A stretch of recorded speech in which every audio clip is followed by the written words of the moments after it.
Gary Oldman, a man of 1,000 faces, a performer who disappears so completely into his characters that audiences often forget they are watching an actor at all.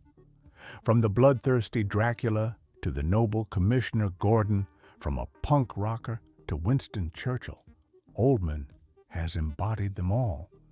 For decades, he has been described as an actor's actor, admired not just by audiences, but by his peers, the very people who know how impossible it is to do what he does.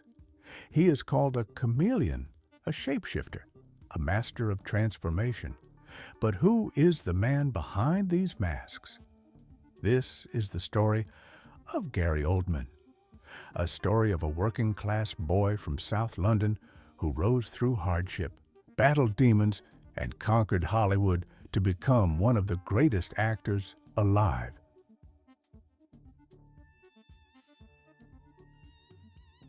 Gary Leonard Oldman was born in New Cross, South London, in 1958. His father, Leonard, was a welder who left the family when Gary was only 7 years old. His mother, Kathleen, raised him and his sisters in modest circumstances. Gary has often described himself as a shy boy, small for his age, with a secret desire to disappear. Young Gary wasn't drawn to acting at first. His passion was music.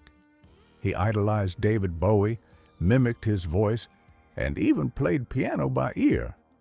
There is a story, half legend, half truth, that as a teenager, he could impersonate his teachers so perfectly that he prank-called the headmaster's office and fooled them into believing it was an official announcement. But his life wasn't lighthearted. Oldman has spoken about seeing alcoholism up close in his family and falling into it himself as a teenager. By the age of 16, he was already experimenting with drinking heavily, carrying an invisible burden that would haunt him for decades. He worked odd jobs, a butcher's assistant, shoe salesman, and porter, but inside, he felt restless. It wasn't until he saw Malcolm McDowell in The Raging Moon that Gary had an epiphany. I looked at the screen and thought, I want to do that. That's where I belong.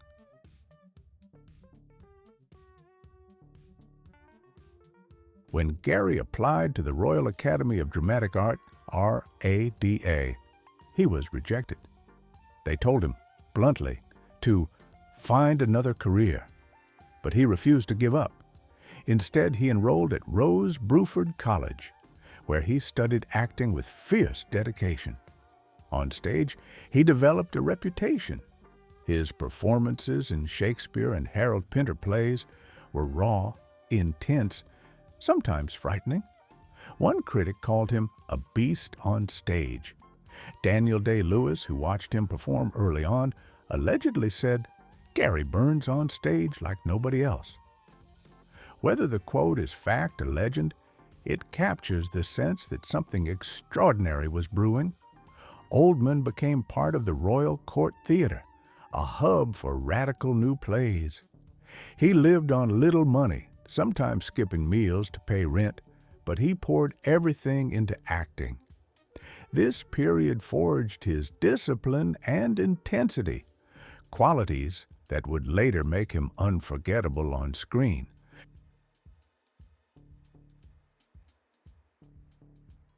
Oldman's breakout came in 1986 with Sid and Nancy, where he played punk icon Sid Vicious.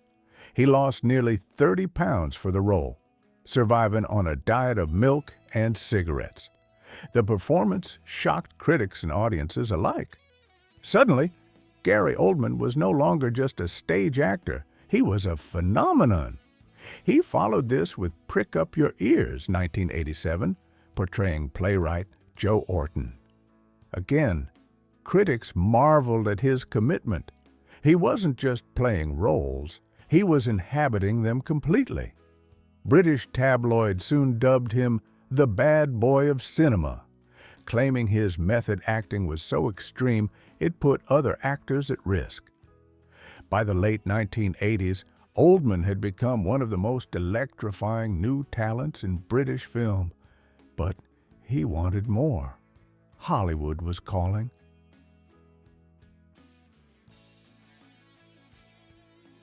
In the early 1990s, Gary Oldman arrived in Hollywood. He brought with him an intensity that American cinema hadn't seen in years. His role as Lee Harvey Oswald in Oliver Stone's JFK, 1991, earned him instant recognition. Then came Bram Stoker's Dracula, 1992. Oldman's portrayal of the vampire count was haunting, romantic, terrifying, and seductive all at once. He transformed Dracula into a tragic figure, forever changing how the character was seen. A year later, in Tony Scott's True Romance, Oldman appeared as Drexel Spivey, a dreadlocked pimp with a scarred face and gold teeth.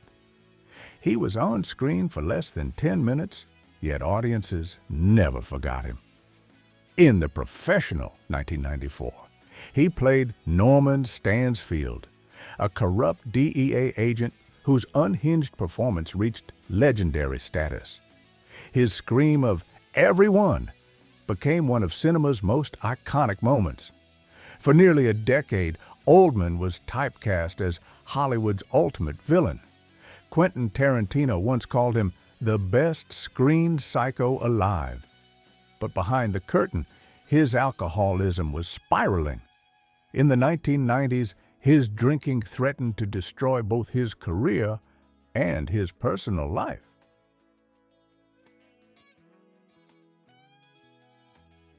By 1997, Oldman hit rock bottom. He entered rehab and committed to sobriety. "Sobriety didn't just save me," he later said, "it gave me my career." That same year, he directed Nil by Mouth, a semi-autobiographical film about working-class life and domestic abuse in South London. The movie won a BAFTA and was hailed as one of the most powerful British films of the decade. Oldman also embraced fatherhood, fighting for custody of his children and making them his priority. He shifted into different kinds of roles, more mature, more controlled. In The Fifth Element, 1997, he played the flamboyant villain Zorg.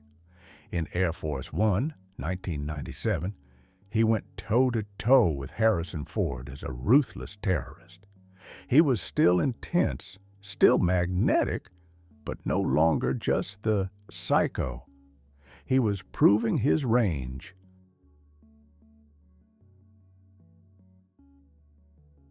In the 2000s, Oldman reinvented himself once again. He became Sirius Black in the Harry Potter series, bringing warmth and depth to a beloved character. Fans adored him. Thousands wrote him letters after his character's tragic death in the Order of the Phoenix.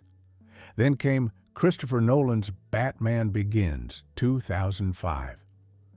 Oldman's portrayal of Commissioner Gordon was grounded, noble, and human. Over 3 films, he turned Gordon from a minor comic book character into a moral anchor of the Dark Knight trilogy. With these roles, Gary Oldman was no longer just a cult favorite. He was a global household name.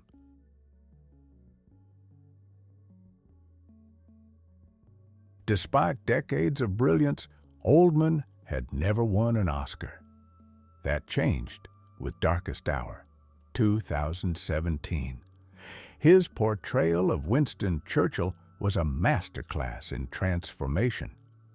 The prosthetics alone weighed nearly 14 pounds, yet he wore them for up to 18 hours a day. Oldman memorized Churchill's wartime speeches word for word, reciting them with fiery conviction.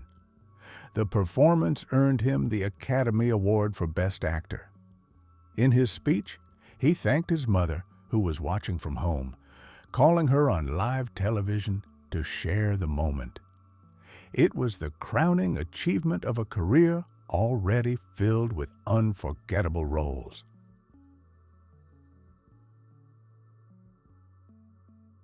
Oldman continued to challenge himself. In Mank, 2020, he portrayed screenwriter Herman J. Mankiewicz, delivering another Oscar-nominated performance. On television, he starred in Slow Horses, 2022, proving that even after 4 decades, he still had new shades to reveal. His peers call him one of the greatest living actors.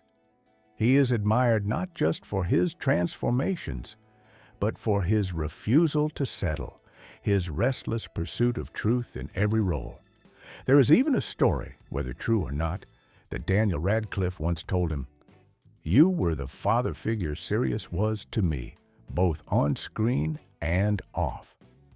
From Sid Vicious to Churchill, from villains to heroes, Gary Oldman has been everything. He is not just an actor, he is cinema itself.